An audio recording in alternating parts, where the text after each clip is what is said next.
Los resultados que hemos estado obteniendo es en los últimos 2 años, han ido acumulando y están demostrando que las células madre del adulto tienen capacidad de mantener vivas a las neuronas que se mueren en la ataxia de Friedreich.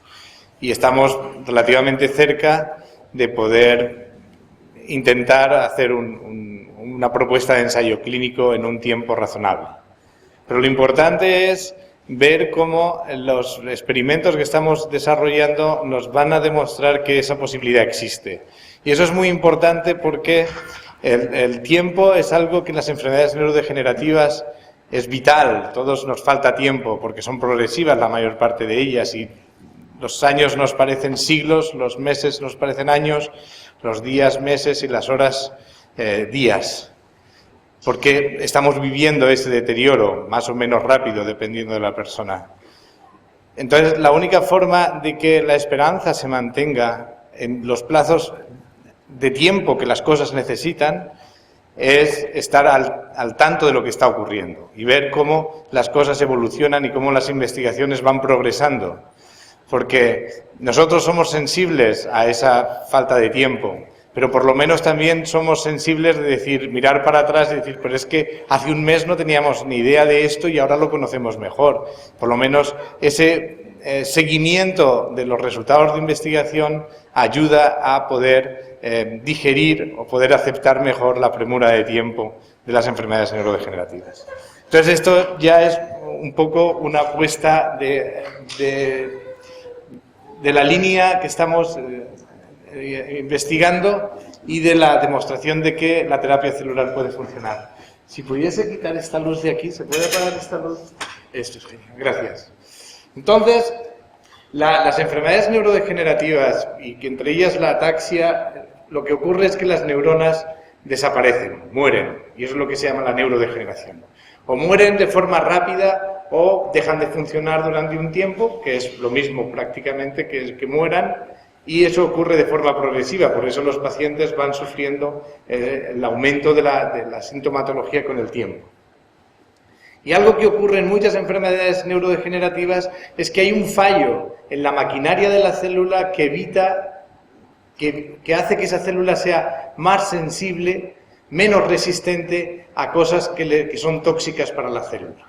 Nosotros estamos todos los días expuestos a cosas tóxicas, comemos cosas tóxicas, bebemos tóxicos, pero nuestro cuerpo, nuestras células son capaces de eliminarlas.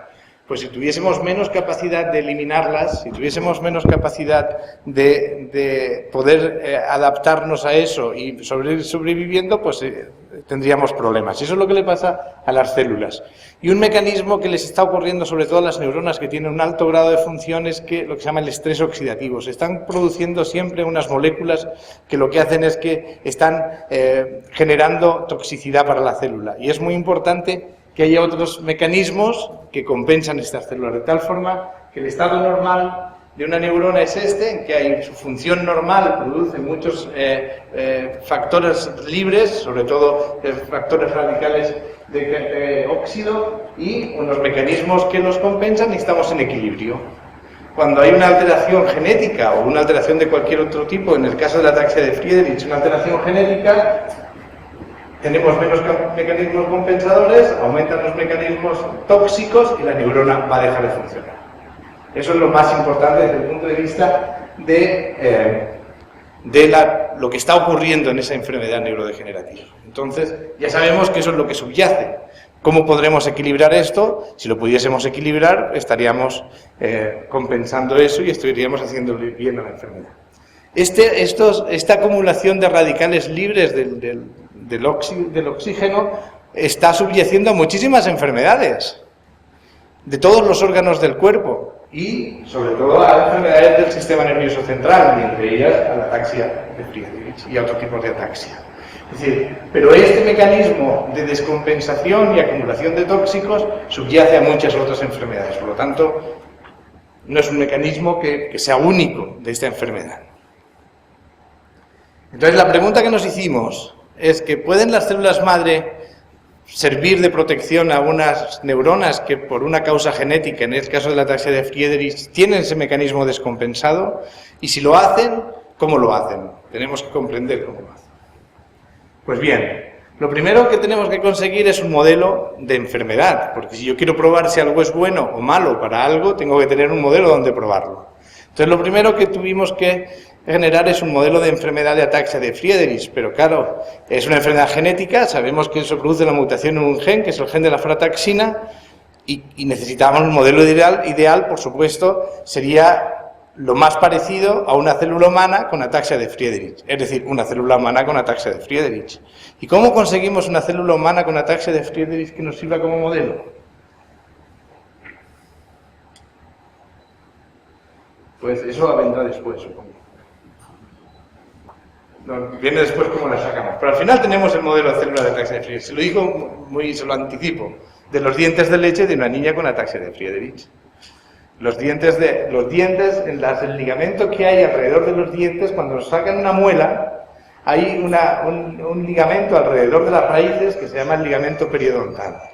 Ese ligamento tiene células madre embrionarias de la cresta neural, a cualquier edad del individuo.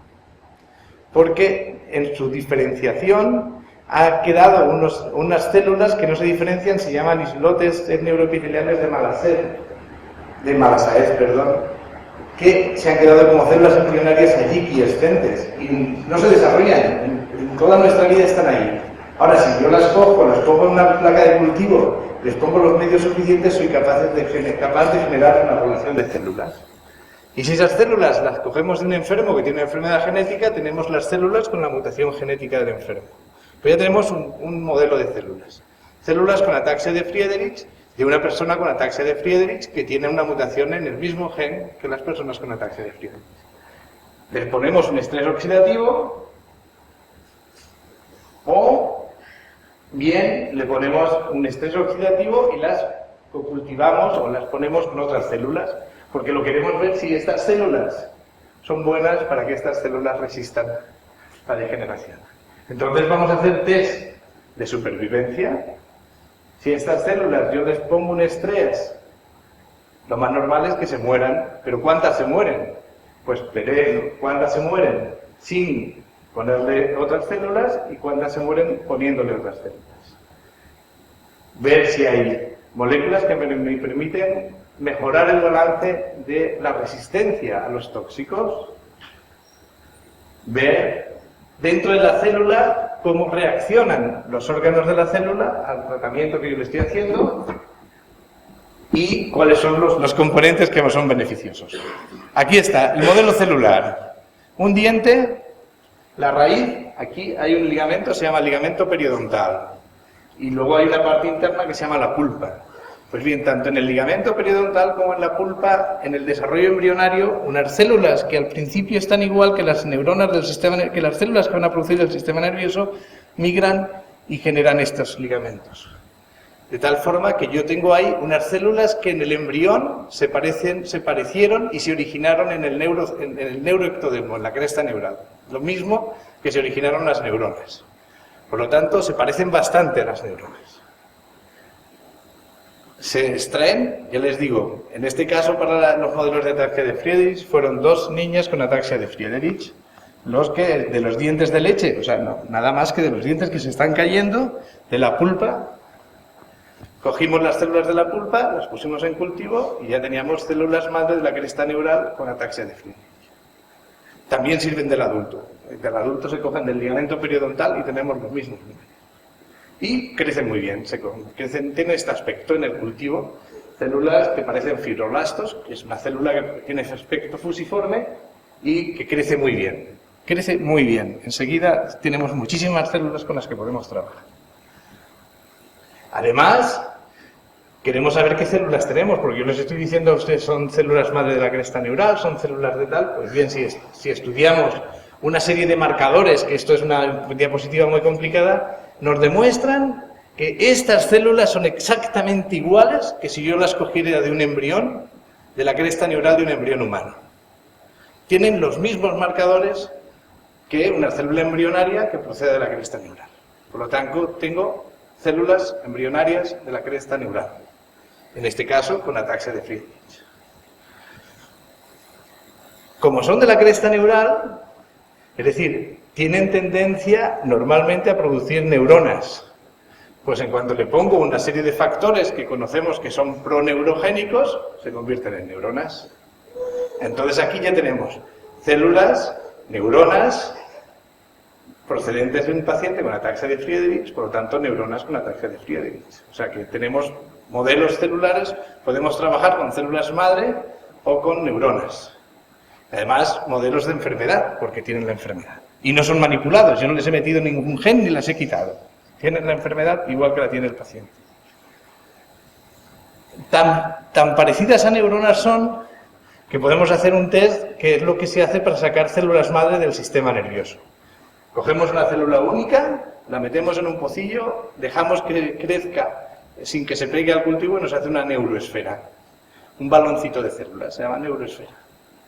Podemos hacer muchas neuroesferas y las podemos diferenciar y se diferencian distintos tipos de neuronas, lo mismo que se diferencian las neuroesferas que cogemos de las células madre del sistema nervioso. Por lo tanto, tenemos un modelo ideal desde el punto de vista de lo que se puede conseguir sin mucho esfuerzo, porque lo único que hemos cogido es un diente de leche. Y además, como les he dicho, podemos ver, se convierten algunas en neuronas, que son las células del sistema nervioso que funcionan, pero también se convierten en células de la glía, que es otros tipos de células en el cerebro que proceden de la misma región que las neuronas. Por lo tanto, todo esto es para hacer hincapié en que el modelo celular es muy válido. Ventajas de este modelo, mínimamente invasivo, han sido unos dientes de leche que estaban cayéndose. No simplemente el dentista le hizo el diente de leche así y lo obtuvo. Fácil de obtener, cultivos estables, muy interesantes, dando muchas facilidades y además tenemos células nerviosas con enfermedades humanas sin haber tenido que tocar para nada el sistema nervioso. Las células madre que vamos a usar para ver si son beneficiosas las células madre del adulto para este modelo de células madre con ataxia de Friedreich. En este caso hemos trabajado con dos modelos, o médula ósea o en este caso lipoaspirado. Esto es un lipoaspirado de una liposucción de una clínica de cirugía estética.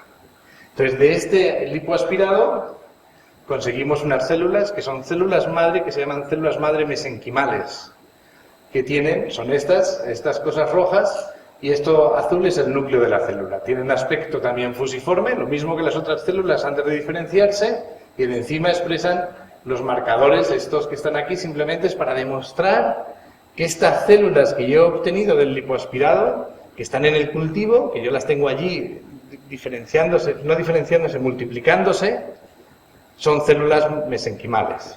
Las podría sacar muy parecidas de la médula ósea y de otros cuantos tejidos, pero hay muchas en los lipoaspirados y hay muchas en la médula ósea. También podría sacarlas del cordón umbilical, o sea, cualquier cosa. Entonces ahora tenemos las células con ataxia de Friedreich, a las que yo les hago un estrés oxidativo y veo las que se mueren. Muchas. Podemos partir de un pocillo con muchas células, al cabo de un tiempo me quedan muy pocas. Podemos ahora hacer las células con ataxia de Friedreich, a las que les he puesto el sobrenadante, ni siquiera les he puesto las células del lipoaspirado, sino el sobrenadante, el líquido de las células del lipoaspirado. Y les hago el estrés oxidativo y sobreviven. Es decir, ya aquí hay muchas más células que aquí. Pero algo más interesante, si yo a las células del lipoaspirado, que son las células madre, les hago a ellas también un estrés oxidativo, ellas no se mueren, ellas son resistentes y responden al estrés oxidativo. Pues su sobrenadante es mucho más eficaz que cuando nada es estimulado para la supervivencia. Por lo tanto, hay un mecanismo fisiológico de respuesta que lo puedo aumentar si a las células madre les he puesto un estrés oxidativo. Por lo tanto, un mecanismo que se manifiesta aquí. Las células de por sí ya están protegiéndose por su función normal, pero si yo les hago que se protejan más, el efecto es mayor. ¿Vale? Y esto está publicado ya. Y esto es los contagios, todo hay que contarlo para ser lo que es evidente o que lo que parece evidente, pues hay que contarlo. Y para que vean todos estos asteriscos, es todas estas moléculas que son de respuesta al estrés, cómo están disminuidas en la ataxia de Friedreich. Las células con ataxia de Friedreich tienen mucha frataxina, tienen muy poca frataxina porque es la mutación que tienen aquí. Esta es la cantidad de frataxina en una célula normal, es decir, en las células de la pulpa dental de una persona sin ataxia de Friedreich, y esta es la frataxina en las células de la pulpa dental de una persona con ataxia de Friedreich. Es una haploinsuficiencia, por lo tanto tiene la mitad de dosis aproximadamente. Es decir, un alelo está normal, que produce esta cantidad, y un alelo está mutado, que es la cantidad que falta. Y lo mismo que esta disminución de la frataxina, tienen una gran disminución otras moléculas antioxidantes. ¿Qué es lo que ocurre cuando nosotros ponemos el tratamiento? Esta es la cantidad de células de la que partimos, células con ataxia de Friedreich. Le ponemos un estrés oxidativo y nos quedamos con muy pocas. Se mueren una gran cantidad y quedan muy pocas. Cuando le pongo un tratamiento con el sobrenadante de las células mesenquimales de la grasa y ya está, sobreviven más. Y cuando le pongo el sobrenadante de las células mesenquimales de la grasa, que a su vez las he puesto yo en un estrés oxidativo, todavía sobreviven muchas más. Por lo tanto, hay un efecto de alguna molécula de unas células normales que protege a las células de frataxina. Y además lo veo porque estas células se mueren activando una serie de moléculas que se llaman las caspasas en la línea de muerte celular, que es lo que está aquí en rojo. Viven porque se mueren menos, porque actúan menos. El tratamiento con las células, con el sobrenadante de las células mesenquimales, evita la activación de la vía de la muerte celular. ¿Vale? Bien. Y eso lo tenemos aquí cuantificado.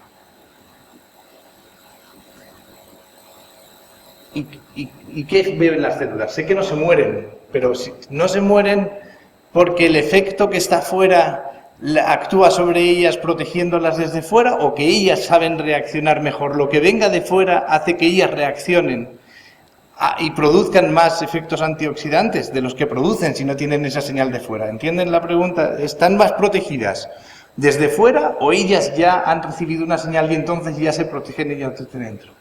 Pues se protegen desde dentro. Es decir, la señal que viene de las células de la grasa aumenta la producción de moléculas antioxidantes en las neuronas con ataxia de Friedreich y sobre todo frataxina. Y además, más si está con el estrés oxidativo. Esta es la frataxina en las células normales, además se verá por otro lado mejor, quizá que si las tratamos con el sobrenadante de las células de la grasa hay más frataxina, y si las tratamos con el sobrenadante de las células de grasa estimuladas, todavía más. Y así, todas estas moléculas que tienen los asteriscos significativamente aumentada su capacidad de respuesta de las células de ataxia de Friedreich al estrés oxidativo. ¿Vale? Y esto lo hemos demostrado tanto en PCR cuantitativa como en proteína. Es decir, activamos genes de respuesta aumentados por la señal que viene de fuera, que se la envían las células de la grasa en su sobrenadante. ¿Y qué es? Pues aquí lo tenemos. Si buscamos todas las moléculas neuroprotectoras que sabemos que juegan un papel en la neuroprotección, en evitar que las neuronas se mueran, aumenta mucho en el sobrenadante BDNF. Y además se llama Brain Derived Nerve Growth Factor, es decir, factor neurotrófico derivado de cerebro. Era más o menos, se podía prever, pero había que demostrarlo. También aumentan otros, pero el que más es el BDNF. También aumenta el factor neurotrófico y el vascular epithelial growth factor. Es decir, estos tres factores son los que lleva el sobrenadante, que probablemente son los que actúan sobre las células de ataxia de Friedreich para hacerlas resistentes. El BDNF, claramente. Esto es la cantidad de BDNF que hay en las neuronas, perdón, en el cultivo de ataxia de Friedreich después del tratamiento con el sobrenadante, comparado con la cantidad de BDNF que hay sin tratamiento con sobrenadante. Es decir, hay mucho más BDNF cuando los hemos tratado. Y además hemos visto que poniendo solo los BDNF, es decir, aquí ya no hemos puesto sobrenadante, sino poniendo solo el factor neurotrófico, tenemos los mismos efectos. Por lo tanto, BDNF es uno de los factores, probablemente el más importante. Y además ponemos claramente, podemos hacer un test de dosis para demostrar que el BDNF aumenta y además disminuyendo conforme vamos bloqueando el receptor de BDNF. Es decir, aquí ya no estamos poniendo algo bueno, sino que vamos a poner algo que evite la actividad del BDNF. Y conforme aumenta, ponemos el receptor, pues vemos que el efecto de BDNF, el efecto del sobrenadante no actúa. Por lo tanto, bloqueas la actividad de la molécula porque le evitas el receptor. Es decir, aquí llevas el agente, llevas la señal, pero la célula no lo oye. Pues como si no llevas la señal, ¿vale? No solo es BDNF. Si ponemos bloqueantes de otros factores neurotróficos, del NGF y del vascular, también hay reducción de efecto. Por lo tanto, el más importante es BDNF, pero hay otros que también están jugando su papel, con lo cual es bueno. Tenemos un cóctel de cosas buenas, ¿vale? Por lo tanto, ya sabemos qué es. Claro, la siguiente pregunta, pues vamos a poner solo BDNF, ya tenemos el fármaco. No es farmacológicamente, no se puede utilizar farmacológicamente. Los factores neurotróficos no se pueden administrar fácilmente al sistema nervioso, se tienen que administrar con pipetas dentro del sistema nervioso, su vida media es muy corta y los efectos indeseables que producen cuando tienes que poner las dosis suficientes para que tengan efectos son intolerables. Por lo tanto, no puedo usar BDNF como fármaco. Tengo que usar células que son fábricas, microfábricas de BDNF. Y en este caso, esas microfábricas de BDNF en cultivo funcionan. Pero claro, un enfermo no es un cultivo. Las células que se mueven en la ataxia de Friedreich están en unos sitios muy específicos. Y yo, si hago un tratamiento, ese tratamiento lo tengo que hacer sobre los lugares donde está la afectación de la enfermedad. Por lo tanto, tenemos que ir a un modelo animal. Un modelo que sea adecuado. Tenemos que actuar sobre donde está produciéndose la degeneración, que podamos estudiar los resultados y que sea trasladable a la clínica. Son premisas básicas que tenemos que usar en el diseño del experimento que tenemos que seguir para demostrar si además del cultivo las células sirven para otra cosa. Pues bien, el modelo animal está hecho. Y es un modelo animal que Jackson el año pasado lo tuvo. Este es un modelo animal muy humanizado, es decir, se ha cogido y se ha hecho la mutación, realmente la mutación del gen se produce porque hay un aumento de repeticiones de la secuencia en un lugar específico del gen en humano. Pues ese aumento de secuencias del gen humano se le insertó a una especie de ratón. Y cuando dos heterocigotos de esa especie de ratón se juntan, pueden tener niños, ratoncitos, que tienen la mutación de ataxia de Friedreich humana en su genoma. Por lo tanto, tenemos el modelo, se llama así, es un nombre muy raro, pero al final es un modelo de ratón de ataxia de Friedreich que remeda la patología de la ataxia de Friedreich en humanos. Tiene ataxia y tiene lo que más me interesa, degeneración de las neuronas que sabemos que degeneran en la ataxia de Friedreich. Están aquí. Las primeras neuronas que mueren en la enfermedad están aquí. Esto es la médula espinal, esto es el cerebro, y los nervios que salen de la médula espinal se distribuyen por el resto del cuerpo. Pues bien, en esta conexión entre el nervio y la médula espinal hay una pequeña dilatación, una pequeña bolita, que se llaman ganglios dorsales de la médula espinal. Están aquí en los agujeros de conjunción. Estos son los ganglios dorsales de la médula espinal. Las neuronas, ¿lo ven? Esto sería, si yo hago un corte así, vería la médula espinal, los nervios que salen de ellas y aquí tengo el ganglio. ¿Vale? Aquí es donde se produce al inicio la neurodegeneración de la ataxia de Friedreich. Y las neuronas de estos ganglios son de dos tipos, así, grosso modo. Unas llevan la información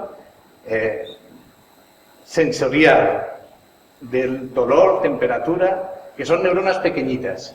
Y otras que son neuronas más gordas, que son estas que están aquí en rojo. Esto sería una foto marcando con distintos marcadores las neuronas del ganglio. Esto es lo que se vería en un ganglio si yo lo corto y lo miro al microscopio. Pues bien, estas bordas son las que llevan la información de la posición de los miembros. Esas son las que se mueren primero en la ataxia de Friedreich. Las que nos dicen cómo está el cuerpo. Todos sabemos que si yo tengo la mano aquí detrás, yo sé que la mano está cerrada y no está abierta. Y así sé que está abierta y no está cerrada. Porque estas neuronas le dicen a mi cerebro cómo está la mano. ¿Vale? Y son muy importantes porque controlan la actividad de las órdenes motoras en las motoneuronas. Y nos permiten mantener un equilibrio. Por eso la ataxia es la primera manifestación. Perdemos esta regulación de la actividad motora sobre las motoneuronas. Bien, esas son las neuronas que tengo que rescatar. Ese es mi cultivo ahora. Mi cultivo es esas neuronas en el ganglio dorsal. ¿Cómo llevar células mesenquimales del adulto a ese cultivo?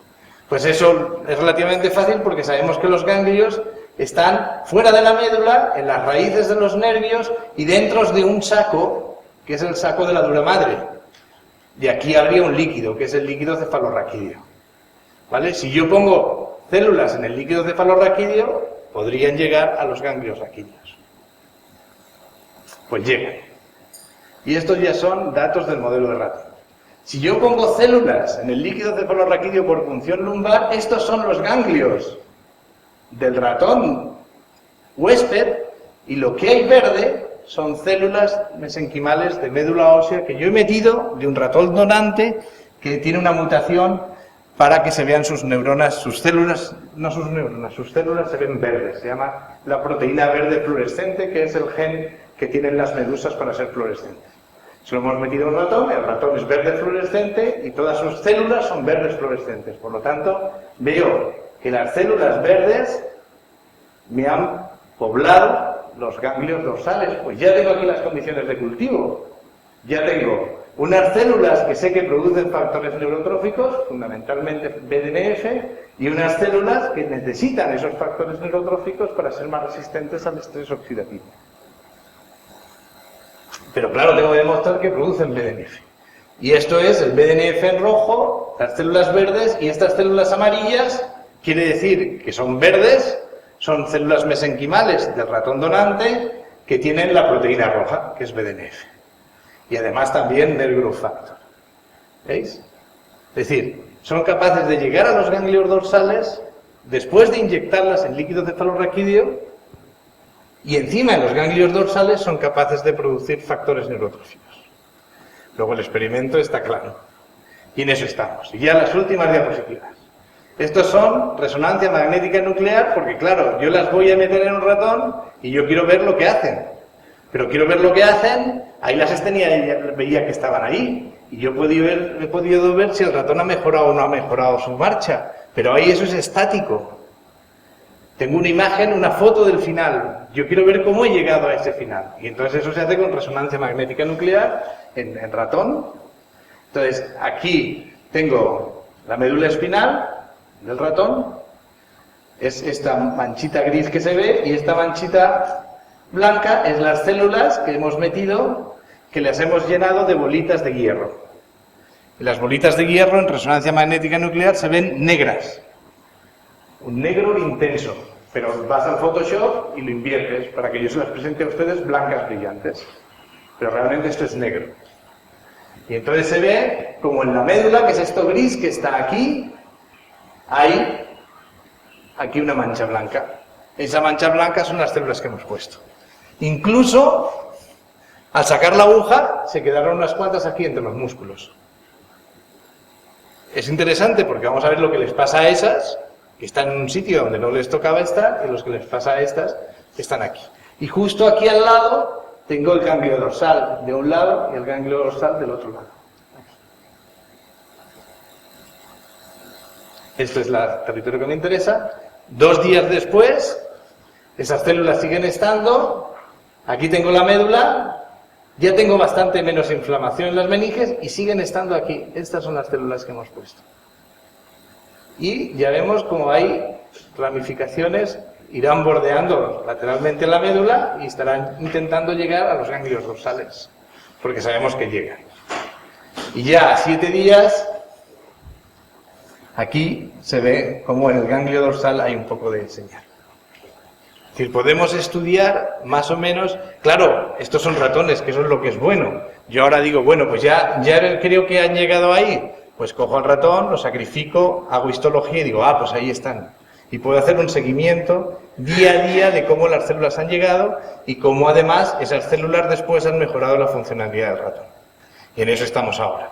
Estamos intentando demostrar que esas células están ahí. Sabemos que están ahí porque tenemos la foto fija de los experimentos que hemos hecho antes, pero que las que vemos son las que están ahí, cómo se distribuyen, cuánto viven, estos son una semana, tenemos ratones de 1 mes, de 2 meses, ver cuánto dura la mejoría y poder demostrar que eso funciona en el modelo animal. Y eso es lo mínimo que es necesario para plantear un ensayo clínico en fase 1 que tiene una ventaja. Bueno, tenemos ahora otro experimento en marcha porque es lo que facilitaría mucho el ensayo clínico. Y es que estamos cogiendo células del modelo con ataxia de Friedreich para ver si también las células mesenquimales con ataxia de Friedreich tienen ese efecto beneficioso, porque se podría hacer el autotrasplante. Con lo cual mejoras mucho la complejidad del ensayo clínico, porque sería extraer las células de médula ósea, cogerlas mononucleadas y hacer una punción lumbar. Evitaríamos problemas de inmunidad, evitaríamos problemas de manejo celular. Pero tendríamos que demostrar, y en eso estamos, que las células del modelo animal son capaces, las de su médula ósea, son capaces de producir BDNF, de producir factores neurotróficos y proteger a las neuronas de su tratamiento. Y en eso estamos ahora, poniendo las bases para que se pueda hacer ese ensayo clínico. Los experimentos que están en marcha es ver hasta cuánto tiempo mejora la funcionalidad del ratón, el estudio anatomopatológico más preciso de las rutas de activación de los mecanismos protectores, demostración de los mecanismos celulares, la publicación, y eso es el paso previo necesario para que esto pueda ser propuesto como base para el ensayo clínico, que sería relativamente fácil si demostramos que las células autólogas funcionan. Sería que las propias células mesenquimales del enfermo pueden usarse con una punción lumbar como tratamiento para evitar la progresión de la ataxia de Friedreich en esto. Y esta es la gente del laboratorio que trabaja en ensayos clínicos de terapia celular, y este trabajo está hecho sobre todo por John Jonathan, por Carolina y una persona que es el contrato que nos permitió tener la fundación de la Asociación de Granada, que es Alicia, que es una técnico, que es la que está haciendo toda la anatomía patológica de los ensayos en ratón. Y muchas gracias por su atención.